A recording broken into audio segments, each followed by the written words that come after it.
रात की ट्रेन, भेड़िया और झोंबी का खौफ। अमावस की रात थी।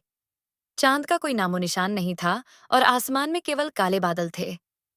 आर्यन ने अपनी ट्रेन पकड़ी, जो एक छोटे से गांव से होकर शहर की ओर जा रही थी। ट्रेन में ज्यादा लोग नहीं थे, बस इक्का दुक्का यात्री जो नींद में झूल रहे थे या अपने काम में व्यस्त थे। आर्यन ने खिड़की वाली सीट चुनी, जहां से बाहर का नजारा किसी रहस्यमयी दुनिया जैसा दिख रहा था। जंगल के बीचों बीच से गुजरती ट्रेन और घने पेड़ों के पीछे छिपी अजीबोगरीब आवाजें माहौल को और भी डरावना बना रही थीं। ट्रेन धीमी गति से आगे बढ़ रही थी, मानो कुछ अनजाने डर से सहमी हो। अचानक ट्रेन ने एक वीरान स्टेशन पर रुकने की घोषणा की। स्टेशन का नाम था कालरात्रि स्टेशन। आर्यन ने पहले कभी इस स्टेशन का नाम नहीं सुना था। स्टेशन सुनसान था, ना कोई इंसान, ना कोई रोशनी। तभी ट्रेन के डिब्बे का दरवाजा खोलने की आवाज आई। एक अजनबी आदमी अंदर आया। उसके कपड़े गंदे थे, आंखें लाल और चाल अजीब थी। उसकी त्वचा पर जगह जगह घाव थे। आर्यन को उसकी शक्ल से घबराहट हुई। कुछ मिनटों बाद ट्रेन फिर से चल पड़ी। अजनबी ने धीरे धीरे अपने बैग से एक बड़ा सा खंजर निकाला और चारों ओर देखने लगा। आर्यन ने उसे चुपचाप देखा, लेकिन उससे नजरें मिलाने की हिम्मत नहीं की। तभी ट्रेन अचानक झटके से रुक गई।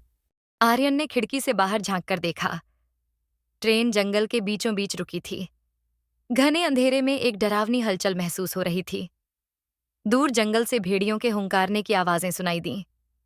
अजनबी ने खंजर को और कसकर पकड़ लिया और दरवाजे की ओर बढ़ा। तभी ट्रेन के दूसरे डिब्बे से चीखने की आवाजें आने लगीं। आर्यन का दिल जोरों से धड़कने लगा। वह खिड़की से झांकने की कोशिश कर रहा था कि तभी उसे एक झलक मिली। एक बड़ा भयानक भेड़िया, जिसकी लाल चमकती आंखें सीधे उसकी ओर देख रही थीं। उसकी दहाड़ इतनी खतरनाक थी कि आर्यन के रोंगटे खड़े हो गए। उससे पहले कि आर्यन कुछ समझ पाता, ट्रेन के अंदर से और भी डरावनी आवाजें आने लगीं। भेड़ियों के साथ झोंबी भी ट्रेन के अंदर आ चुके थे। वे धीरे धीरे यात्रियों की ओर बढ़ रहे थे। अजनबी, जो शायद झोंबी का शिकार होने से बचने के लिए तैयार था, ने अपने खंजर से हमला करना शुरू कर दिया। लेकिन उनकी संख्या बढ़ती जा रही थी। आर्यन ने खुद को बचाने के लिए सीट के नीचे छिपने की कोशिश की। उसकी सांसें तेज हो गई थीं। उसने देखा कि भेड़ियों और झोंबियों के बीच खौफनाक लड़ाई हो रही थी। कुछ यात्रियों की चीखें अंधेरे में गूंज रही थीं। तभी ट्रेन के पास एक जोरदार आवाज हुई। वह एक पुरानी घंटी की आवाज जैसी थी। अचानक सब शांत हो गया। भेड़िए और झोंबी जैसे गायब हो गए। ट्रेन फिर से चलने लगी, मानो कुछ हुआ ही ना हो। जब ट्रेन ने अगले स्टेशन पर ब्रेक लगाया, तो आर्यन ने तुरंत अपना बैग उठाया और नीचे उतर गया। उसके हाथ कांप रहे थे और दिल में अनगिनत सवाल थे। क्या यह सब सच था या कोई डरावना सपना? लेकिन तभी उसने महसूस किया कि उसकी शर्ट पर खून के छोटे छोटे धब्बे थे।